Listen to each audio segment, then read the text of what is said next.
The NHL Top 100 AI Pacific Division comparisons. Welcome to the new Locked On Anaheim Ducks.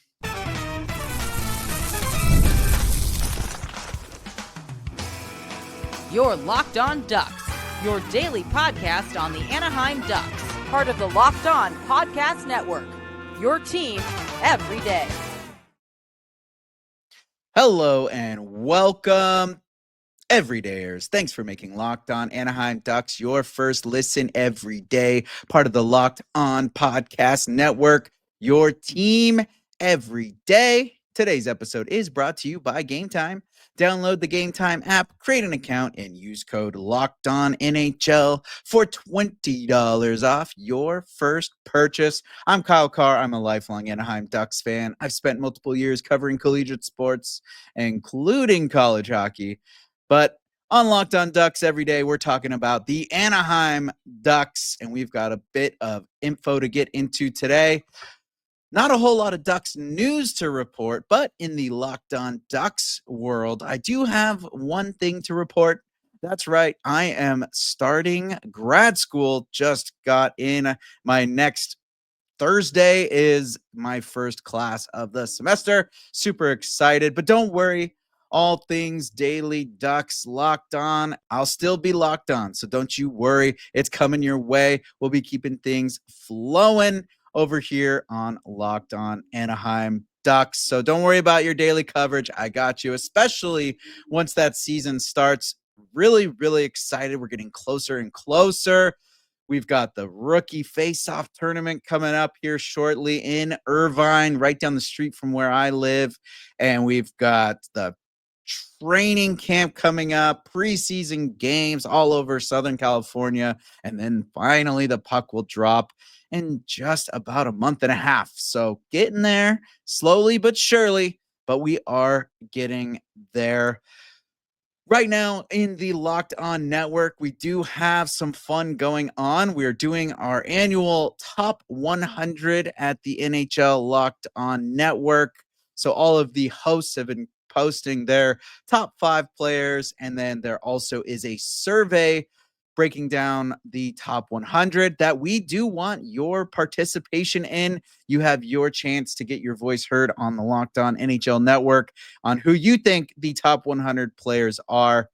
But before we get into that and comparing who the top 5 out of the Pacific Division players are from all the other teams and kind of how the Ducks match up, I have to get into who my top 5 are and who I submitted for the Anaheim Ducks in this top 100 race. And if you are listening to the podcast, I highly recommend checking out the YouTube, as I am going to be sharing a few visuals throughout this episode to emphasize what I'm going to be discussing and kind of what I'm talking about in regards to the top 5s and some comparisons that we'll be doing later in the show.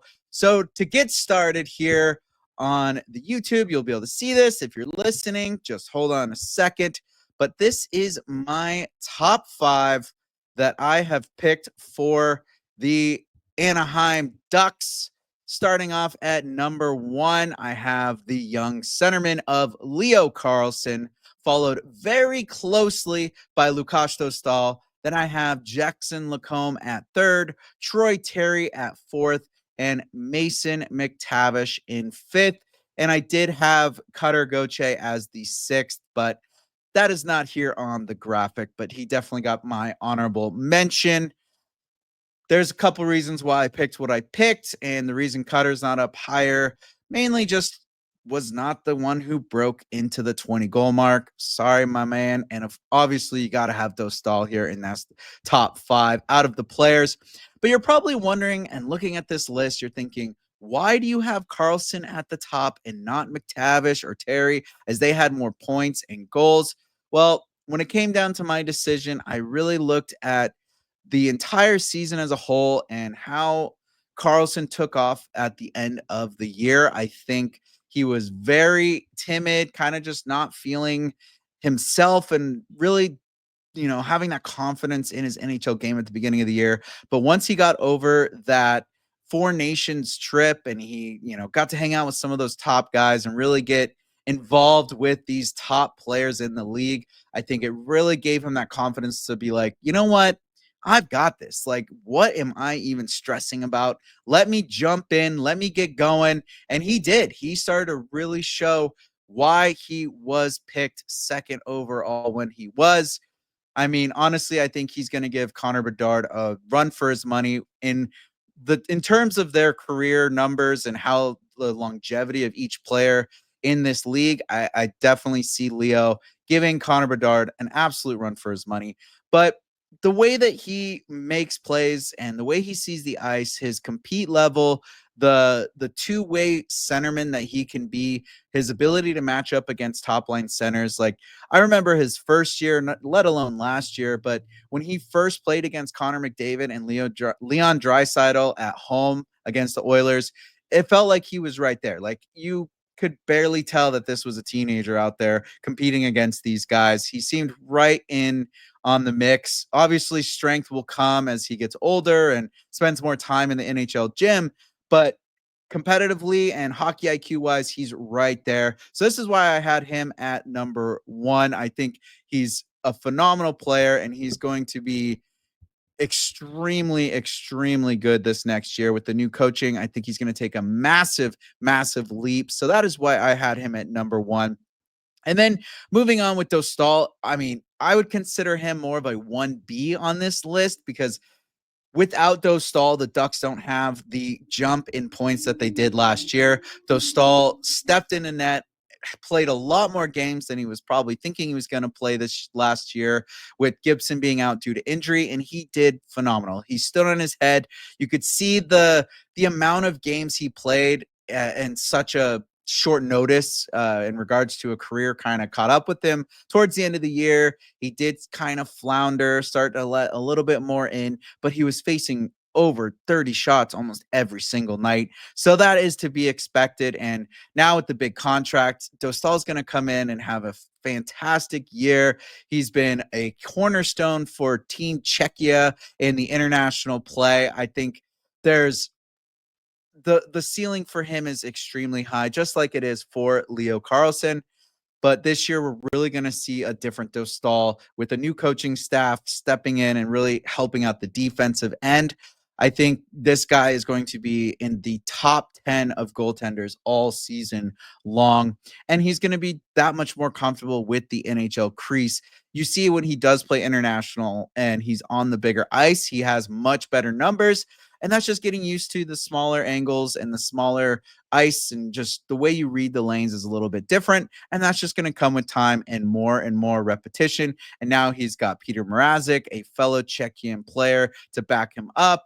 Billy Husso's also a great backup. So he's going to have confidence in, he doesn't have to be the guy every night, but he is going to be the guy for this team in regards to the netminders. And then, of course, Lacombe, his season this last year was phenomenal. The way he showed out and had a breakout year was insane.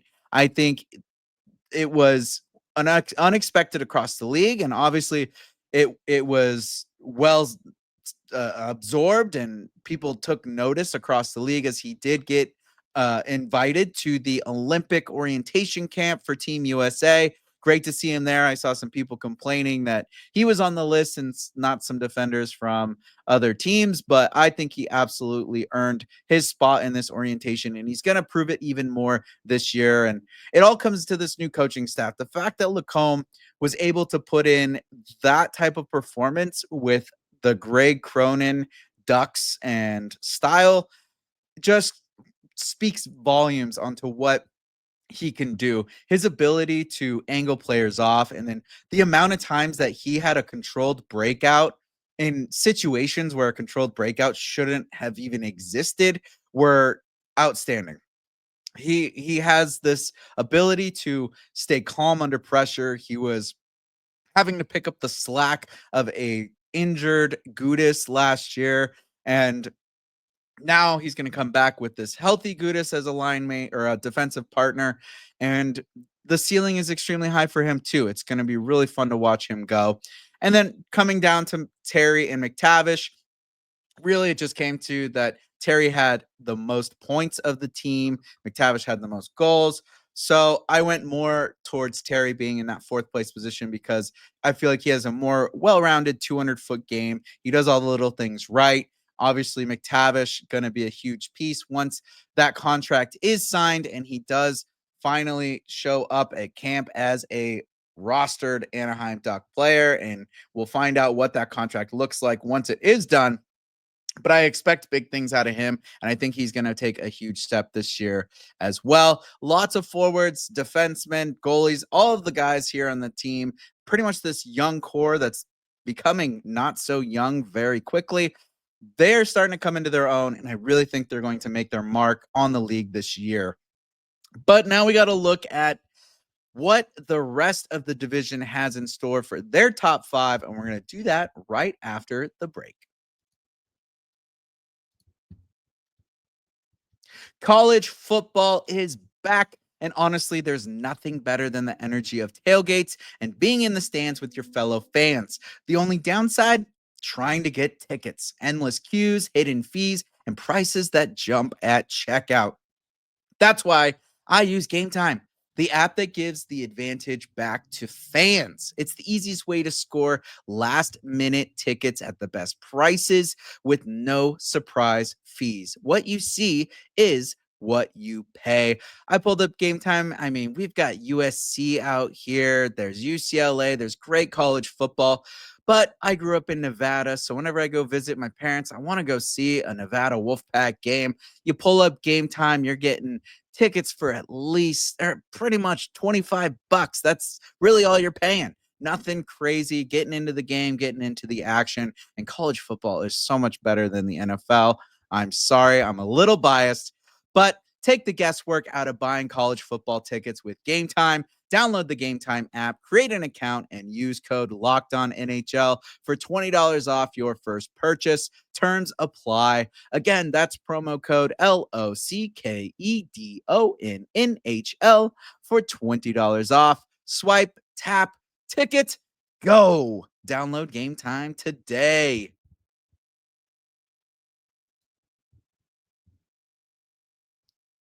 We have an important request. Locked On wants to hear from you. We put together a survey to learn more about our listeners and make your favorite podcast even better. This is your chance to tell us what you like, what you don't, and answer questions about our advertising. Go to lockedonpodcasts.com/survey to get started. Everyone who completes a survey will be entered for a chance to win one of 10 $100 Amazon gift cards. Again, that's lockedonpodcasts.com/survey. So LOCKEDONPODCASTS.com/survey. You can also find the link in the show notes. Thanks for helping us out.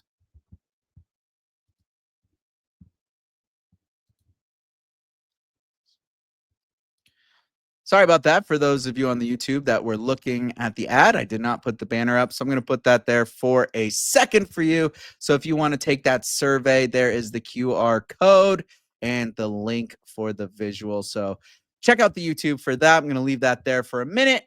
But let's take a look at what the other Pacific Division hosts selected for their top five. So remember, my top five looked like this.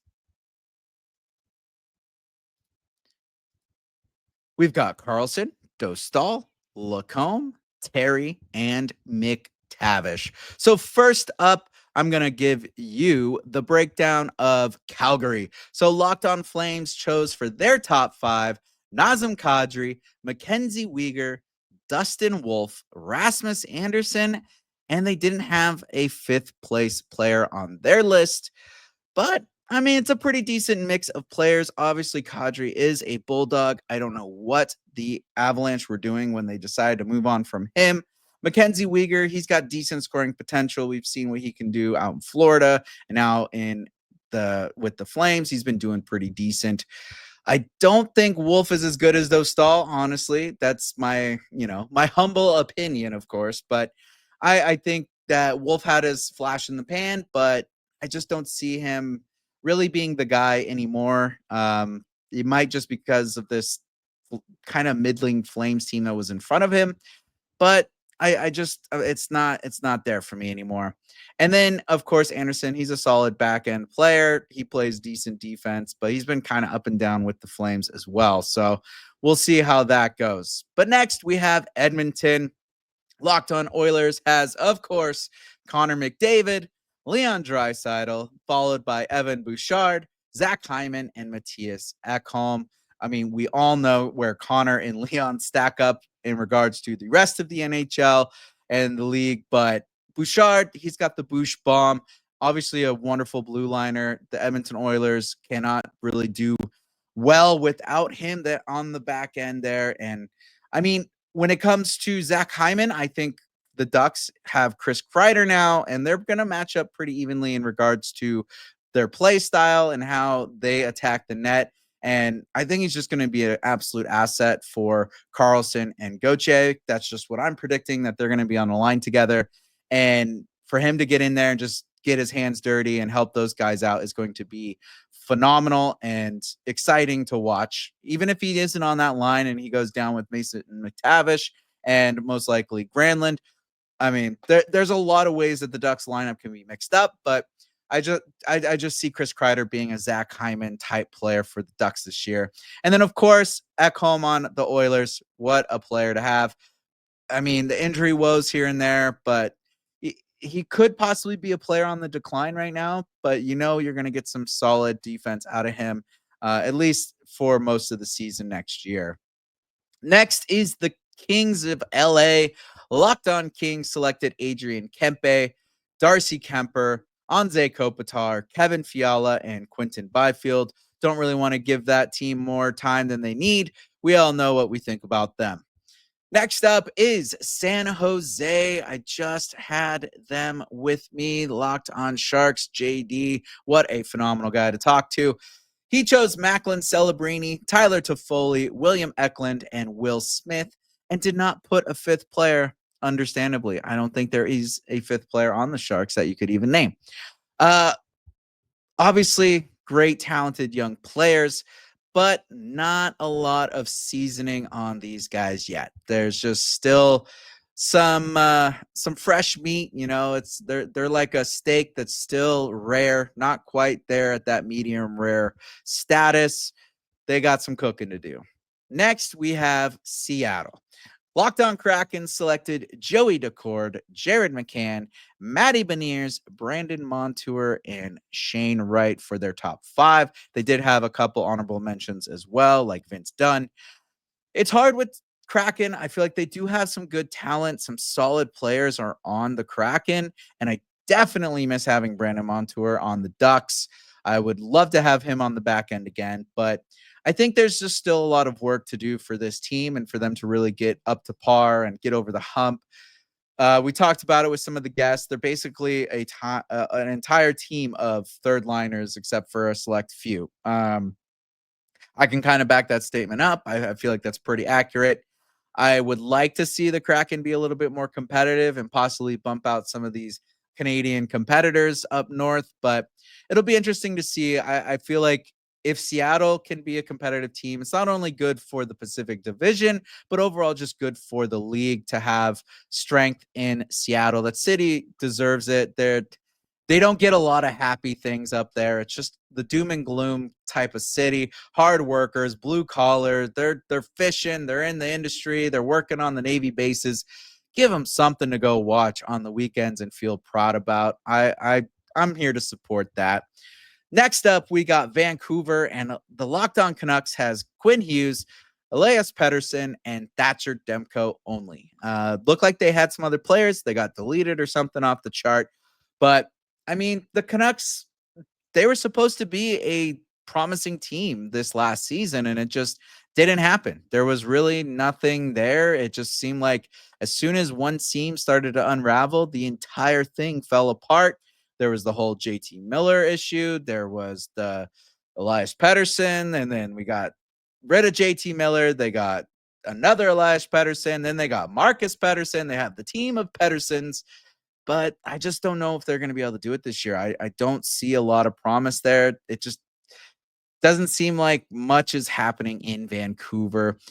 But again, if the Kraken can get it together and the Canucks, I would like to see a little regional rivalry going on there. I think that would be another good thing for this league. Last but not least, I guess, maybe third least in your eyes, but Vegas. The Locked On Golden Knights selected Mitch Marner, Jack Eichel, Mark Stone, Shea Theodore, and Pavel Dorofeev. I mean, the Golden Knights, they are second to the Oilers with great talent, but they also are a lot of names on that list that are getting older.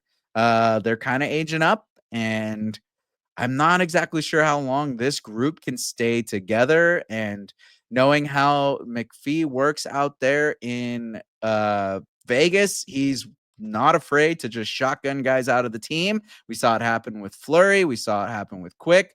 We've seen it happen over and over and over again with the management of this team. Some old, I mean, look at what happened with Jonathan Marchessault, just in and out. I mean, granted, he was a UFA, but you would think that a guy like that would want to come back, and he ends up in Nashville. But this team is going to be decent this year. I was honestly surprised that they had Mitch Marner over Jack Eichel. For me, when I did my Ducks look, I didn't add any of the new players. I was trying to look at who has been a Duck and had some proven time as a Duck. I feel like obviously you could probably have Chris Kreider up there as a top player, but I was looking at who was on the roster last year and moving forward with this year. And to be honest, looking at this Ducks team, comparing the top five of these other teams that were picked by the other hosts in the Locked On Network, honestly, I see the Ducks players kind of competing with a lot of these top fives. I think they're right there in the mix. And with the new coaching staff and how things are going to go this year, I don't see a lot of these guys not being in the top 10, top 15 of the entire division, if not up there in the NHL top 20, 25 next season. I think there's a lot of growth coming in this team, and you can expect to see Anaheim Ducks players really getting noticed by not only this division but the entire NHL. But how does the whole team stack up? How does it look like in this Pacific Division picture in regards to the entire roster compared to all these other teams? Well, let's find out after this.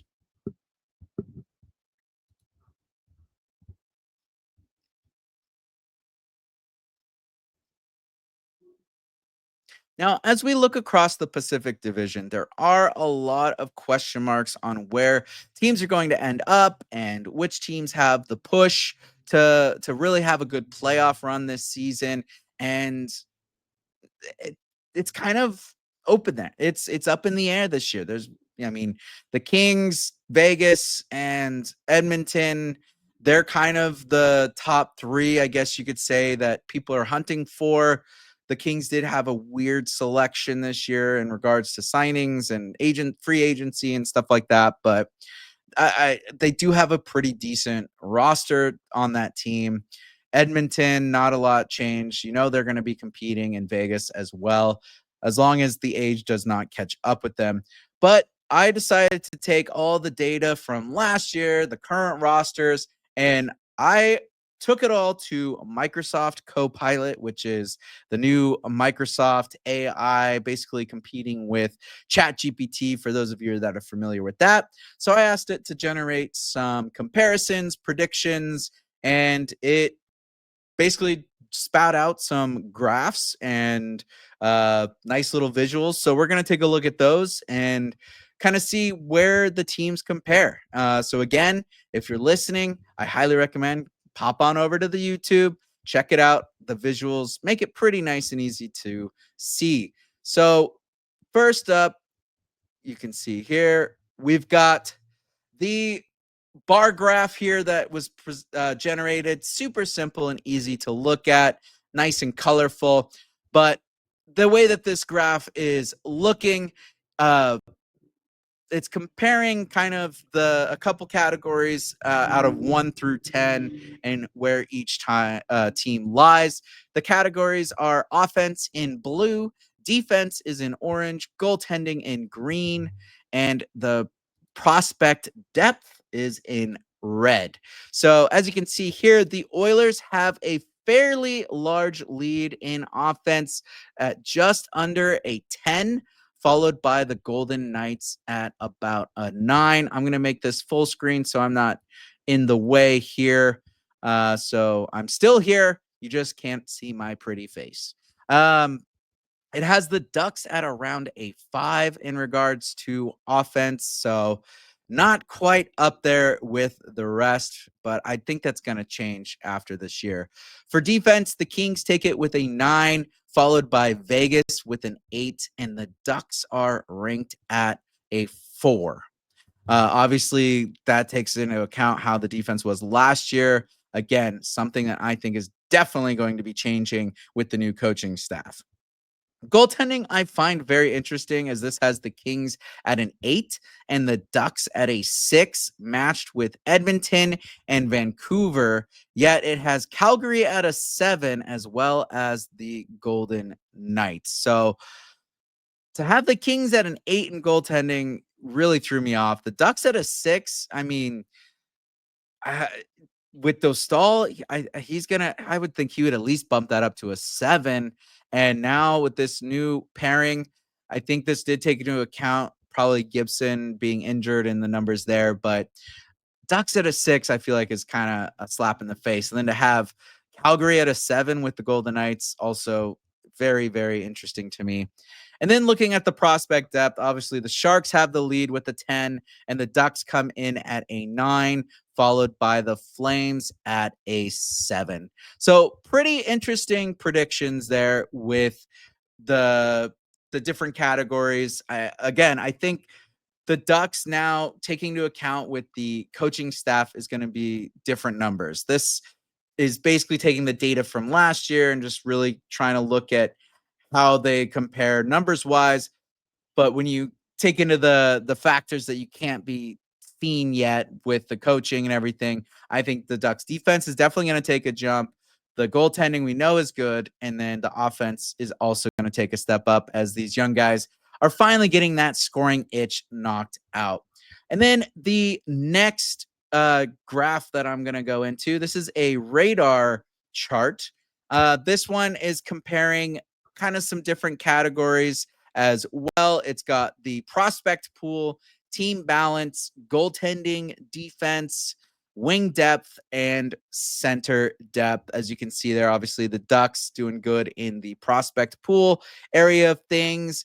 Not so well on the wing depth or defense, but they're doing all right in the center depth. And the Ducks on this chart are the blue line. If you can see that there, it's kind of weird looking at these radar graphs, but I think it's kind of a cool visual as well. Kind of to help you break it down, it has the Oilers lead in center depth and the wing depth, reflecting their offensive firepower, which we know with McDavid, Draisaitl, Hyman. They did have Perry, but no longer. The Kings and the Golden Knights show strong team balance and defensive structure. That's pretty synonymous with the way that they've been built the last couple of years. The Ducks shining in that prospect pool, indicating long-term potential. The Sharks do have the best prospect pool, but their current roster kind of helps brings them. I said helps. It does not help. It brings them down in regards to their current roster depth. So a lot of pieces coming up in the juniors and college levels, but currently not so much.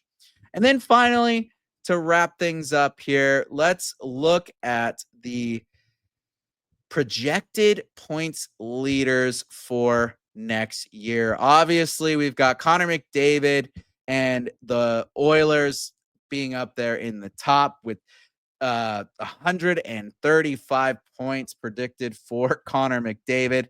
Anaheim Ducks do have 4 players projected in the 50 to 60 point range, led by Mason McTavish. You can see we've got Connor Garland up, or Connor Garland, Mikhail Granlund up there. They've got Kreider, I believe, is on here. Carlsson as well, but a lot of good players up there on the list.